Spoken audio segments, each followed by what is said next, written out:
Hoy es domingo 14 de diciembre del 2025. Continuamos con nuestro estudio expositivo del Evangelio según Marcos. Y hoy estaremos viendo Marcos 15, versículos 33 al 41. Y he titulado este mensaje, ¿dónde está Dios? ¿Dónde está Dios? Vayamos allá a la palabra, Marcos 15, 33. Y leemos, dice, y a la hora novena, Jesús clamó, cuando vino la hora sexta, hubo tinieblas sobre toda la tierra hasta la hora novena.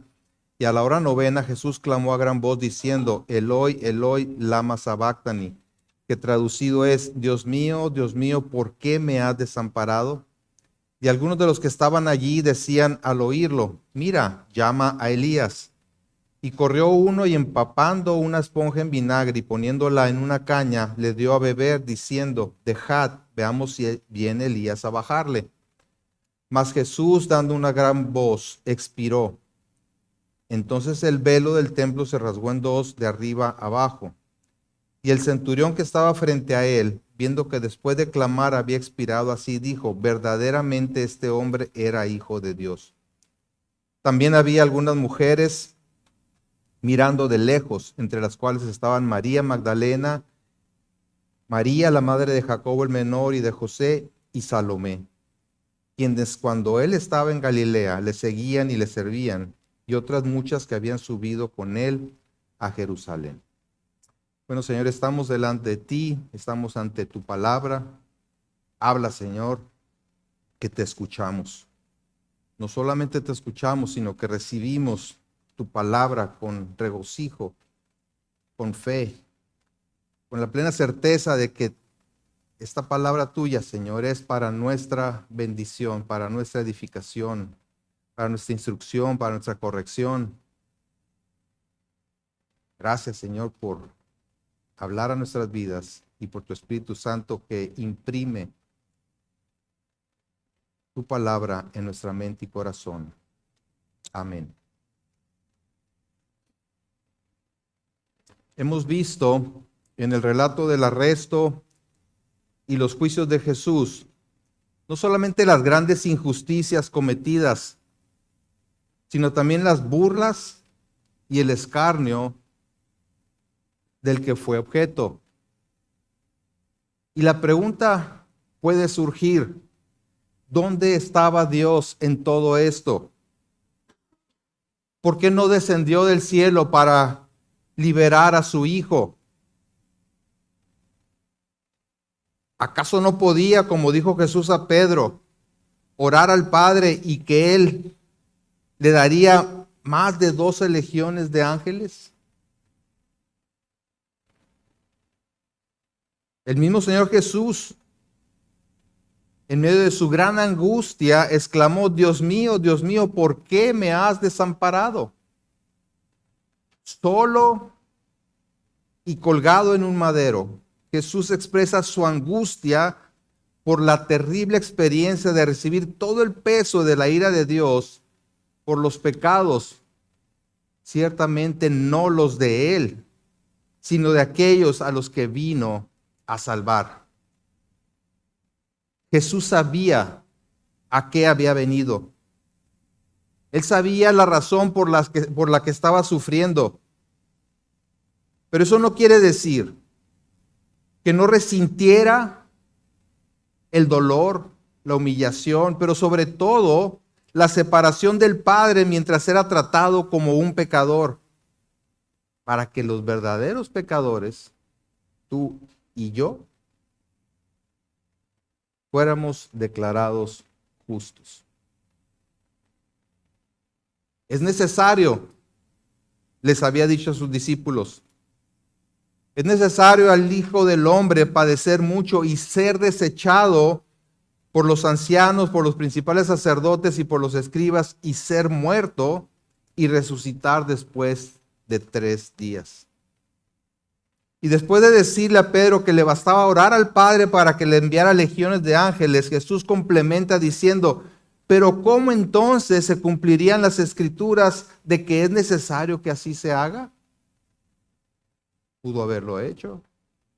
Pero entonces, ¿cómo se cumplirían las Escrituras?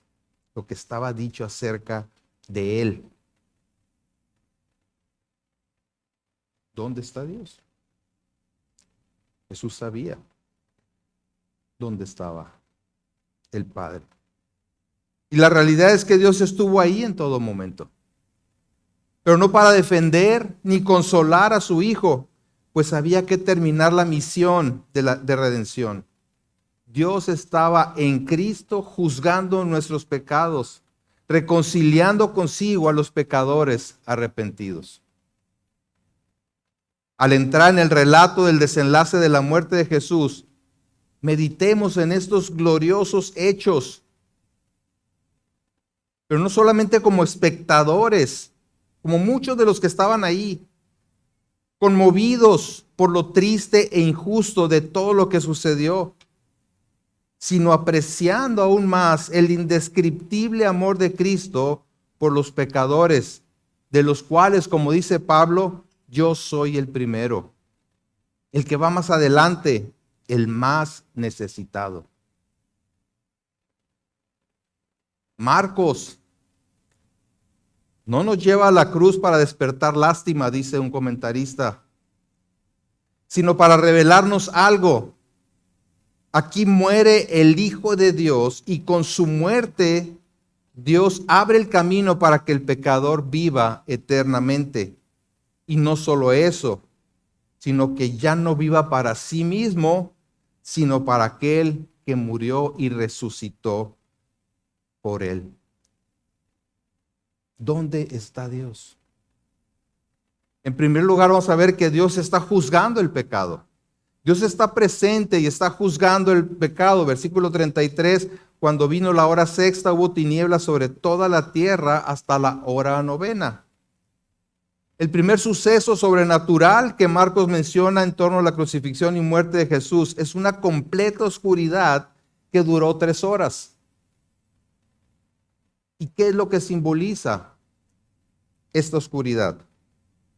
A través de toda la Biblia encontramos referencias a la oscuridad asociada al día del Señor. El día de juicio escatológico de Dios. En Amós 5:18 dice, ay de los que desean el día de Jehová. ¿Para qué queréis este día de Jehová? Será de tinieblas y no de luz. Y ahí mismo en Amós 8, versículos 9 y 10 dice, acontecerá en aquel día, dice Jehová el Señor, que haré que se ponga el sol a mediodía. ¿Qué fue lo que pasó ahí en la cruz? Que se puso el sol a mediodía. Y cubriré de tinieblas la tierra en el día claro, y cambiaré vuestras fiestas en lloro y todos vuestros cantares en lamentaciones. También entre las plagas que Dios envió a Egipto por no dejar libre al pueblo de Israel, la novena de ellas fue una oscuridad total por espacio de 3 días. En Éxodo 10, versículo 21 dice, Jehová dijo a Moisés, extiende tu mano hacia el cielo para que haya tinieblas sobre la tierra de Egipto, tanto que cualquiera las palpe. Y extendió Moisés su mano hacia el cielo y hubo densas tinieblas sobre toda la tierra de Egipto por 3 días. Ninguno vio a su prójimo, ni nadie se levantó de su lugar en 3 días. Mas todos los hijos de Israel tenían luz en sus habitaciones. Esto preparó el terreno para la última maldición de Dios sobre los egipcios mediante la muerte de los primogénitos. Pero al pueblo judío, Dios lo instruyó a sacrificar corderos y rociar su sangre sobre las puertas de sus casas, de tal manera que el ángel de la muerte pasara de largo, librándolos de la muerte. Murieron todos los primogénitos en Egipto, menos los hijos de los hebreos. Esto era un anticipo de la muerte de Cristo, el Cordero de Dios que fue sacrificado en lugar de los pecadores. Y aunque se le ha tratado de dar una explicación científica a la oscuridad de 3 horas, ahí en el Gólgota, Evidentemente se trata de un evento sobrenatural, así lo presenta la Biblia. Es un evento sobrenatural, algo que solamente Dios puede hacer. Algunos dicen o tratan de argumentar, ¿verdad?, que fue un eclipse. Pero no pudo ser un eclipse porque la Pascua se llevaba a cabo con luna llena y no hay eclipses con la luna llena. Y nunca duran tanto tiempo. Que si fue una tormenta de arena que cubrió toda la región, como muchas veces lo presenta National Geographic, ¿no?, o algunos otros documentales, pues pudo ser. Pero aún eso está bajo el control soberano de Dios. Él puede hacer que suceda cualquier cosa, cualquier fenómeno natural para cumplir sus propósitos. La realidad es que Dios estaba en control, Dios estaba provocando todo esto. Ahora, ¿qué sucedió en esas 3 horas de completa oscuridad? Los evangelios guardan silencio al respecto, pero sabemos, por lo que ya comenté, que la oscuridad representa juicio de Dios. Sabemos que en ese tiempo Jesús experimentó todo el peso de la ira de Dios. Estaba, como dice en 2 Corintios 5:21, siendo hecho pecado por los pecadores. Por lo tanto, vemos que la oscuridad no es la ausencia de Dios, sino su presencia para juzgar el pecado. La oscuridad no es la ausencia de Dios, es su presencia para juzgar el pecado. Durante esas 3 horas Jesús experimentó la copa de la ira de Dios, la que había clamado para que de ser posible pasara de él, pero reconociendo que primero estaba la voluntad de Dios. Y al pasar esas 3 horas, a eso de las 3 de la tarde, dice, versículo 34, y a la hora 9 Jesús clamó a gran voz diciendo, Eloi, Eloi, lama sabactani, que traducido es, Dios mío, ¿por qué me has desamparado? Vemos en segundo lugar que Dios está castigando a los pecadores. Dios no solamente está juzgando el pecado, está castigando a los pecadores.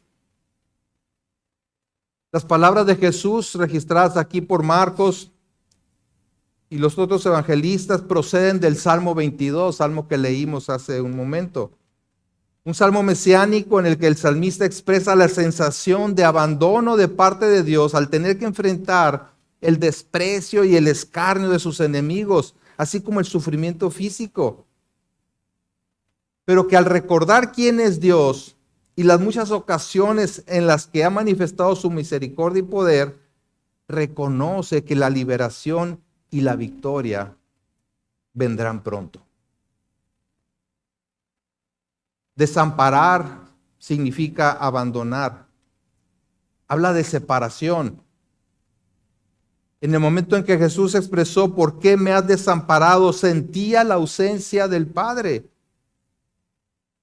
Pero no es que el Padre no estuviera ahí, sino que no estaba para consolarlo, sino, como ya dije, para castigarlo.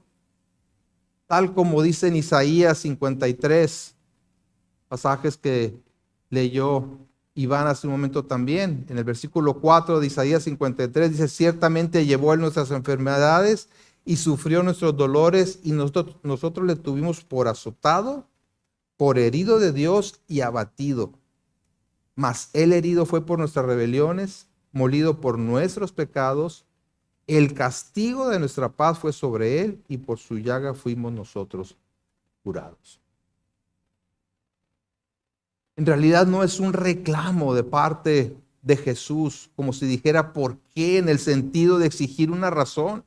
Pues él sabe cuál es la razón por la que está padeciendo esto. Él está de acuerdo en cumplir con esa misión.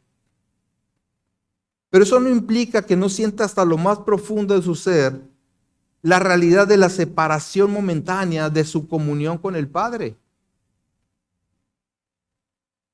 Sabe que el Padre lo ama.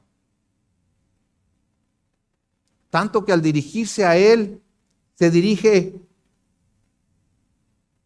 expresando 2 veces la palabra Dios mío. Dios mío, Dios mío. Y es la única vez en la Biblia que Jesús se dirige al Padre como su Dios. Estaba afirmando su afecto hacia el Padre y reconociendo el afecto del Padre hacia él. J.C. Ryle dice que estas palabras implican un gran sufrimiento mental que somos incapaces de concebir.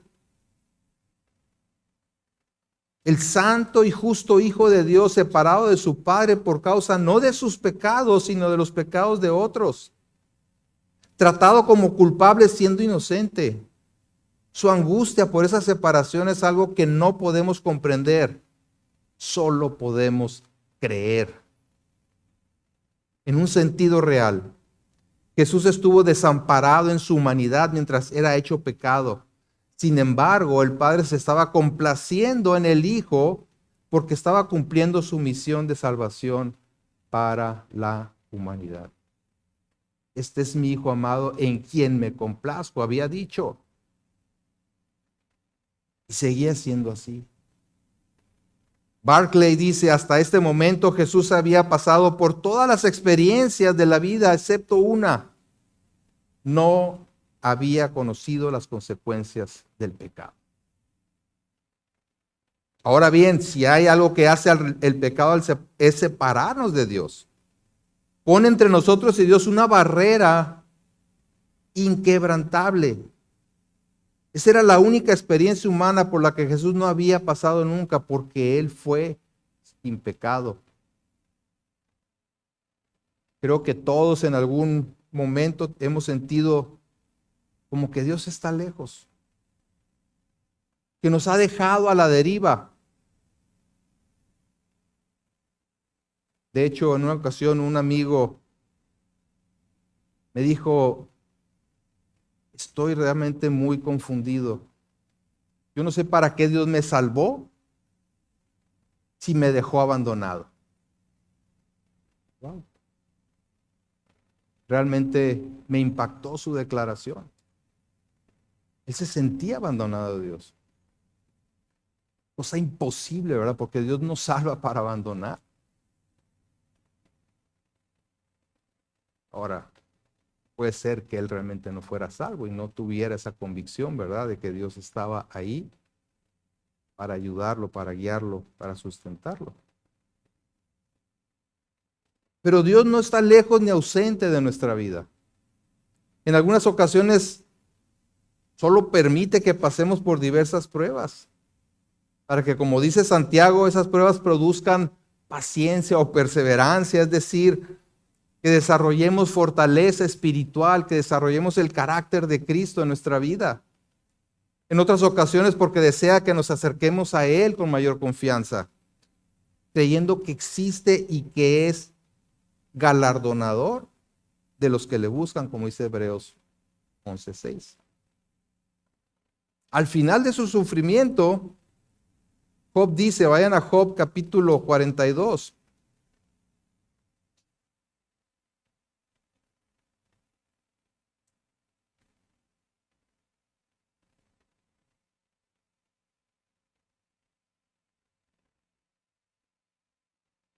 Creo que todos conocen la historia de Job, o al menos saben que fue alguien que sufrió muchísimo. Y sobre todo sin alguna causa aparente. Pero al final del libro de Job, capítulo 42, versículo 1, dice, respondió Jehová a Jehová y dijo, yo conozco que todo lo puedes y que no hay pensamiento que se esconda de ti. ¿Quién es el que oscurece el consejo sin entendimiento? Por tanto, yo hablaba lo que no entendía, cosas demasiado maravillosas para mí que yo no comprendía. Oye, te ruego y hablaré, te preguntaré y tú me enseñarás. De oídas te había oído, mas ahora mis ojos te ven, por tanto me aborrezco y me arrepiento en polvo y ceniza. Después de todo eso viene la revelación de Dios a la vida de Job. Sabía algo de ti, pero ahora mis ojos te ven. ¿Y cuál es su reacción? Me arrepiento en polvo y ceniza. Si llegué a considerarme justo y que lo que yo estaba padeciendo era injusto, pues ahora me doy cuenta que realmente soy injusto. Realmente he pecado contra ti. Me arrepiento. Y veo tu gran misericordia, veo que tú has permitido todo esto para que te conozca como realmente eres. Y así pasa, ¿verdad? Muchas veces en nuestra vida. A través de las pruebas llegamos a conocer mejor a Dios. Claro, en el proceso sentimos como que Dios nos ha abandonado. Pero las pruebas y tribulaciones tienden a fortalecer nuestra fe. Claro que desaniman y hacen caer a los falsos profesantes. Ahora, el pasaje dice que Jesús clamó a gran voz, es decir, como si llevara un megáfono de esos que amplían el sonido. No había micrófonos, no había bocinas, ¿verdad? Instrumentos como los que tenemos hoy. Pero su grito se escuchó claramente, cosa que es difícil de comprender en una persona que está colgando de una cruz casi al punto de la asfixia, literalmente muriendo. Y es en ese entonces, versículo 35, dice, y algunos de los que estaban ahí decían al oírlo, mirá, llama a Elías. Y corrió uno y empapando una esponja en vinagre y poniéndola en una caña le dio a beber diciendo, dejad, vamos, veamos si viene Elías a bajarle. El comentario que Marcos hace con relación a algunas personas que estaban presentes se entiende más como una continuación de la burla, de la mofa que se hacía en contra del Señor. Ellos suponían que Jesús estaba clamando por ayuda del cielo y que esperaba que Elías viniera en su auxilio. Existía esa creencia entre la gente de que Elías algún día regresaría antes del día de juicio, antes del día del Señor, y rescataría a los justos. Por lo que dicen Lucas y a la luz del Salmo 69, se puede decir que esos hombres estaban haciendo escarnio de Jesús. Lucas dice, los soldados también le escarnecían, acercándose y presentándole vinagre y diciendo, si tú eres rey, el rey de los judíos, sálvate a ti mismo. Entonces era parte, ¿verdad?, de la burla que estaban haciendo, del escarnio que hacían en contra del Señor. Pero entonces, tras dar ese fuerte grito, Jesús murió. Dice el versículo 37, mas Jesús, dando una gran voz, expiró. Vemos en tercer lugar que Dios está consumando su obra redentora. Dios está juzgando el pecado, Dios está castigando a los pecadores y Dios está consumando su obra redentora. Está reconciliando y abriendo el camino para que los santificados puedan entrar a su presencia. Marcos no dice qué fue lo que Jesús alcanzó a gritar con gran fuerza. Sin embargo, Juan menciona que Jesús dijo, consumado es. Y en Lucas dice, en tus manos encomiendo mi espíritu. Esto nos ayuda a concluir que no fue un grito de angustia, sino de haber cumplido con la encomienda. Consumado es. En el momento en que nuestro Señor exhaló su último aliento, se cumplió la obra expiatoria por el pecado del mundo. No murió derrotado, sino como vencedor. Implica que la obra ha sido terminada, ha sido consumada. Y en ese preciso momento, el velo que separaba el lugar santísimo se rompió, dice el versículo 38, entonces el velo del templo se rasgó en dos, de arriba abajo.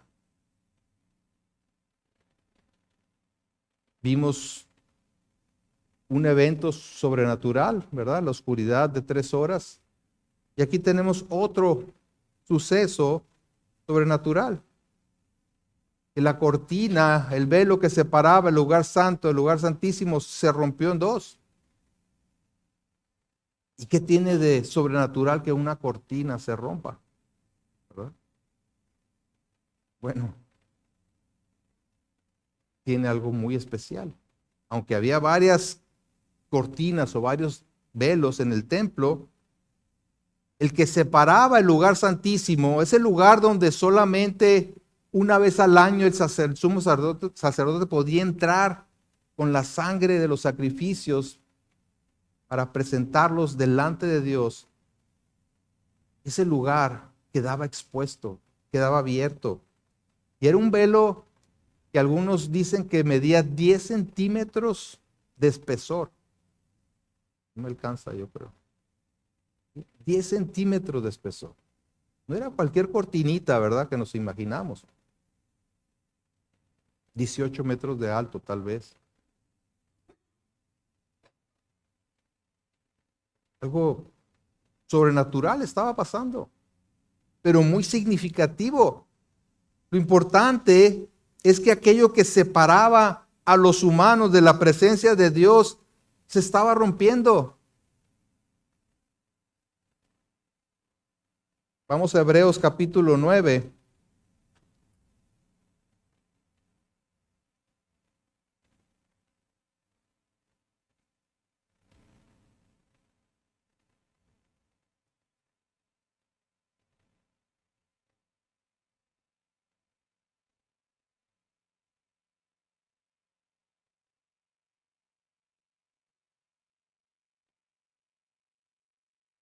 Hebreos capítulo 9, versículo 6. Dice, y así dispuestas estas cosas, en la primera parte del tabernáculo entran los sacerdotes continuamente para cumplir los oficios del culto. Pero en la segunda parte, o sea, en el lugar santísimo, donde estaba el arca del pacto, solo el sumo sacerdote una vez al año, no sin sangre, la cual ofrece por sí mismo y por los pecados de ignorancia del pueblo, dando el Espíritu Santo a entender con esto que aún no se había manifestado el camino al lugar santísimo, entre tanto que la primera parte del tabernáculo estuviese en pie, lo cual es símbolo para el tiempo presente, según el cual se presentan ofrendas y sacrificios que no pueden hacer perfecto en cuanto a la conciencia al que practica ese culto, ya que consiste solo de comidas y bebidas, de diversas abluciones y ordenanzas acerca de la carne, impuestas hasta el tiempo de reformar las cosas.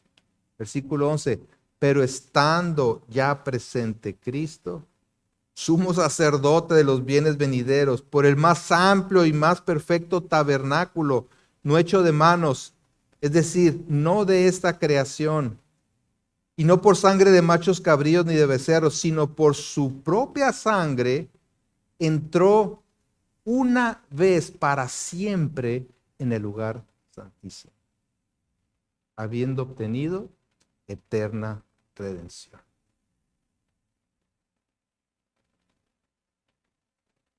¿Por qué se rasgó milagrosamente este velo?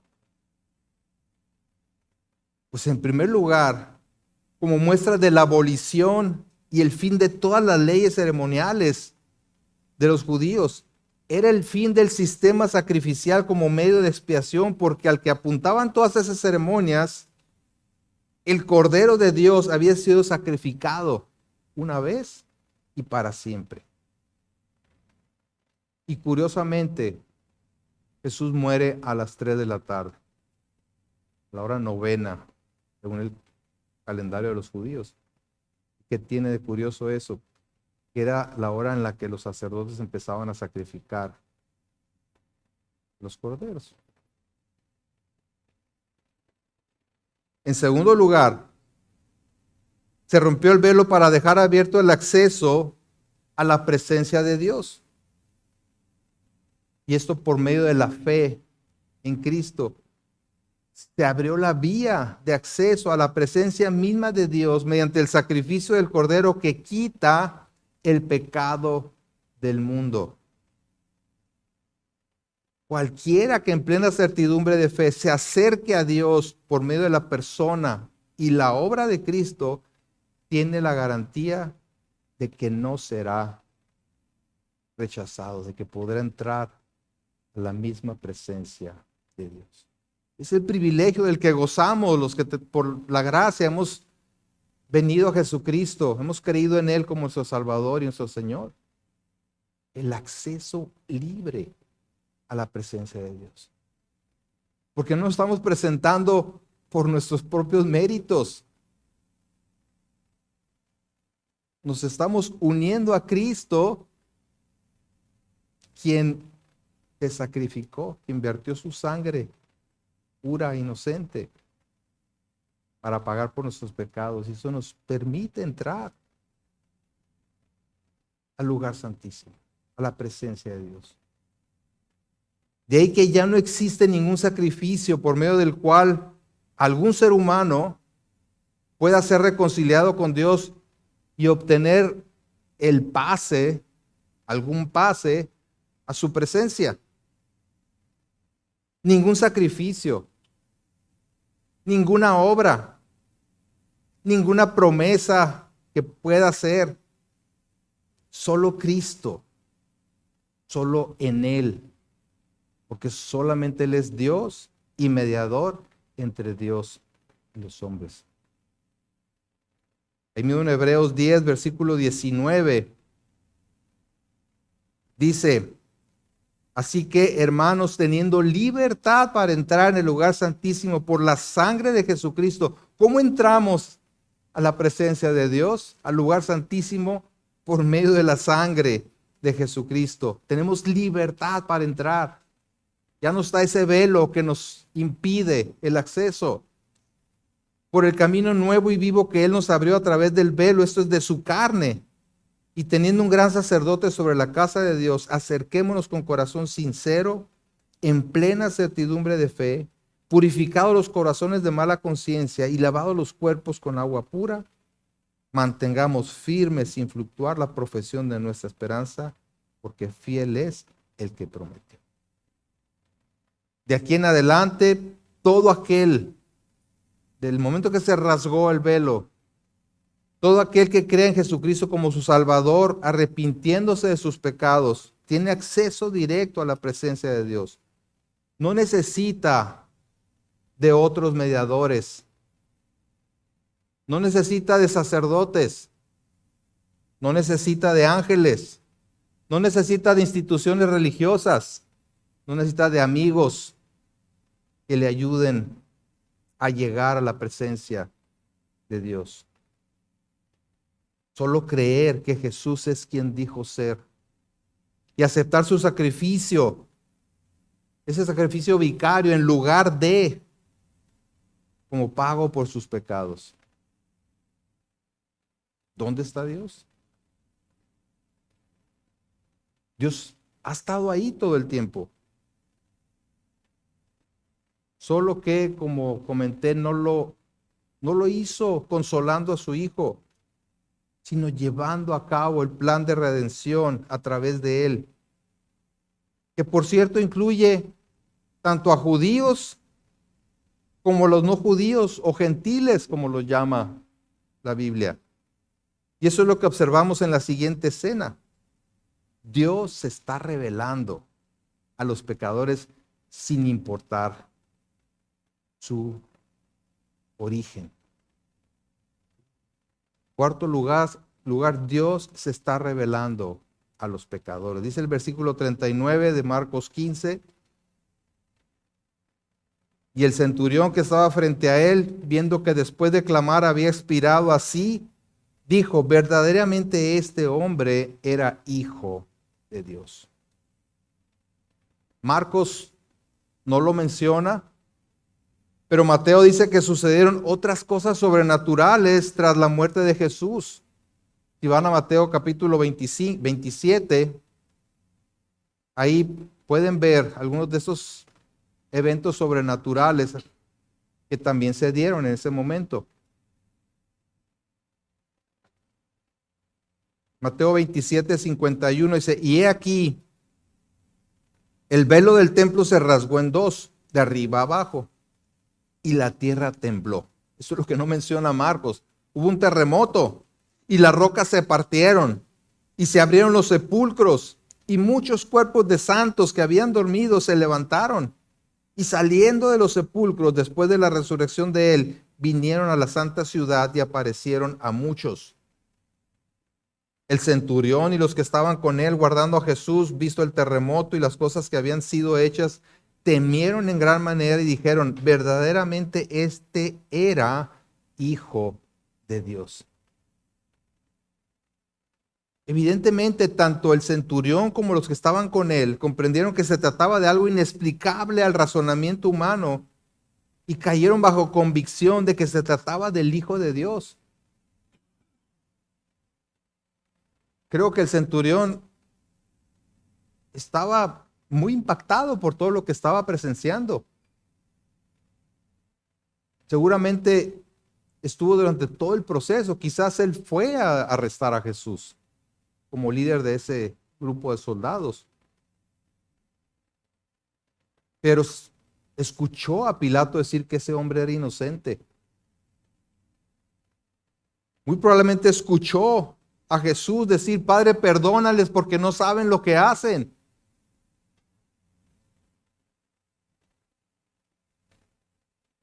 Y en Lucas 23:47 dice, cuando el centurión vio lo que había acontecido, dio gloria a Dios, a un pagano, un gentil, ¿verdad?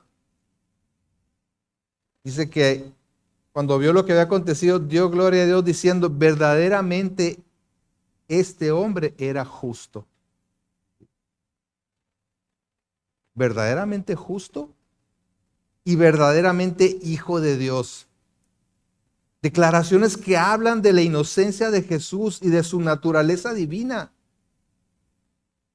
Y esta fue la primera confesión abierta registrada en los evangelios, hecha por un hombre, acerca de quién era Jesús, el Hijo de Dios. Él mismo había dicho eso de él, Jesús lo dijo. Los demonios habían dicho, habían reconocido que era el Hijo de Dios. Sus discípulos, pues no daban pie con bola, ¿verdad? No lo identificaban como tal. En un momento dado dijeron, pues sí, tú eres el Cristo, pero no aceptaban que ese Cristo tuviera que sufrir, tuviera que morir. Y aquí un gentil reconociendo abiertamente a Jesús como el Hijo de Dios, que moría siendo justo. La fe del centurión y sus acompañantes es un anticipo de que la muerte de Jesús no solo fue para ofrecer salvación a los judíos, sino a gente de todas las naciones, tal como Dios se lo había prometido a Abraham. En ti serán benditas las familias de la tierra. Y vemos también la soberanía de Dios en la salvación. En Romanos 9:16 dice, así que no depende del que quiere ni del que corre, sino de Dios que tiene misericordia. Dios tuvo misericordia del centurión y de otros que estaban ahí, abriéndole los ojos espirituales para ver quién era el que estaba ahí. El justo, el Hijo de Dios. Pero además de quedar impresionado por Jesús, ese centurión fue testigo de su muerte, junto con aquellos que lo estaban acompañando. Y no solo ellos, sino que su muerte quedó confirmada por un grupo de mujeres y de José de Arimatea, quien pidió el cuerpo para sepultarlo. Entonces vemos en quinto lugar que Dios está confirmando la muerte del Hijo. Dios está confirmando la muerte del Hijo. Versículo 40 dice, también había algunas mujeres mirando de lejos, entre las cuales estaba María Magdalena, María la madre de Jacobo el menor y de José, y Salomé, quienes cuando él estaba en Galilea le seguían y le servían, y otras muchas que habían subido con él a Jerusalén. No eran las únicas. Había otras. Eran muchas las que daban testimonio de la muerte de Jesús. Y como dice un comentarista, lo que ellas vieron no fue un desmayo, un trance o una pérdida de sentido transitoria. Vieron que el mismo Jesús que había sido crucificado dio su vida y se hizo obediente aún hasta la muerte. ¿Y por qué es importante esto?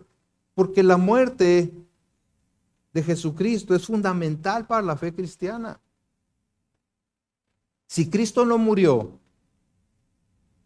entonces nuestros pecados no fueron expiados y continuamos condenados. Dios se aseguró que varias personas dieran constancia de la muerte de Jesús. Recuerden que al tercer día resucitaría. Y habría toda clase de complots para hacer creer que en realidad nunca murió.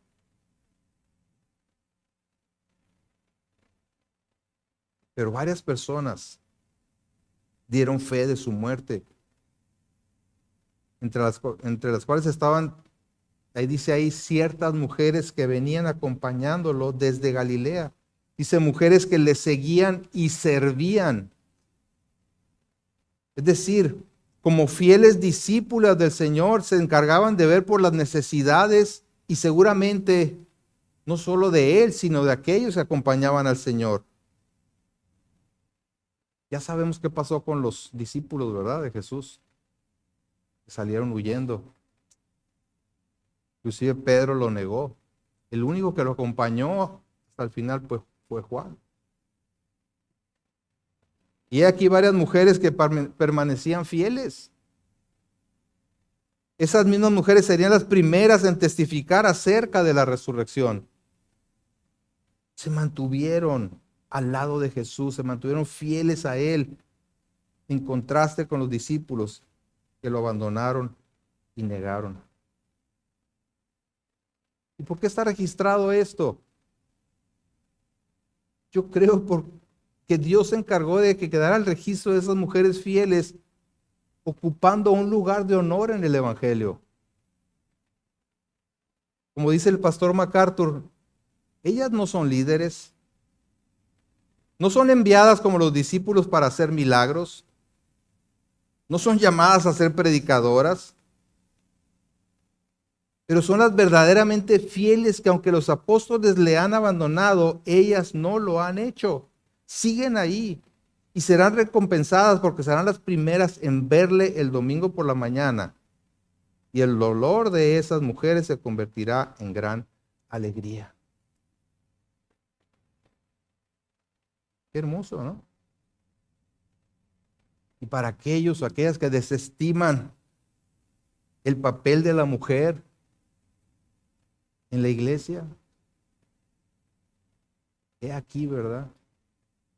Un ejemplo de que no debe ser así. Mujer, no desestimes tu función y servicio al Señor. Reconoce que Él te ha llamado para que estés donde Él quiera que estés, siguiéndole y sirviéndole en las maneras en las que tengas oportunidad. Todo este proceso de la pasión y muerte de Jesús, su terrible agonía e inimaginable sufrimiento, puede y creo que debe provocar un fuerte sentimiento de indignación en cada uno de nosotros. Pero como dije al principio, tengamos cuidado de no quedarnos en la indignación, en la tristeza, en los hechos solamente. Consideremos la razón por la que todo esto se llevó a cabo. Consideremos el indescriptible amor de Cristo por los pecadores. Recordemos que todo lo que sufrió y soportó, lo hizo de manera voluntaria. Lo hizo por causa de nuestros pecados, de nuestra incapacidad para reconciliarnos con Dios. Tengamos en cuenta las palabras del centurión. Verdaderamente este hombre era hijo de Dios. Verdaderamente este hombre era justo. El justo Hijo de Dios pagando por los injustos. Dios el Hijo, el creador de todas las cosas. El cual, como dice Filipenses, siendo en forma de Dios, no estimó el ser igual a Dios como cosa que aferrarse, sino que se despojó a sí mismo, tomando forma de siervo, hecho semejante a los hombres, y estando en la condición de hombre, se humilló a sí mismo, haciéndose obediente hasta la muerte y muerte de cruz. Ciertamente, nuestra salvación es por gracia, pero tuvo un costo muy alto. Apreciemos ese costo. Como dijo alguien, sin duda el pensamiento de este amor debe impulsarnos diariamente a no vivir para nosotros, sino para Cristo. Debe hacer que estemos listos y dispuestos a presentar nuestros cuerpos como sacrificio vivo a aquel que vivió y murió por nosotros. Este pensamiento debe llevarnos a no tomar a la ligera el pecado,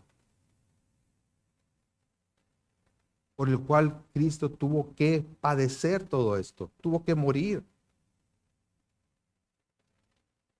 Sabemos que la paga del pecado es muerte. Y de no ser porque Jesús sufrió la cruz y menospreció lo oprobio por el gozo puesto delante de él, no tendríamos ninguna esperanza de salvación. Ninguna. Consideremos, como dice en Hebreos 12:3, aquel que sufrió tal contradicción de pecadores contra sí mismo, para que nuestro ánimo no se canse hasta desmayar, porque aún no habéis resistido hasta la sangre combatiendo contra el pecado. No solamente debemos, podemos. ¿Por qué?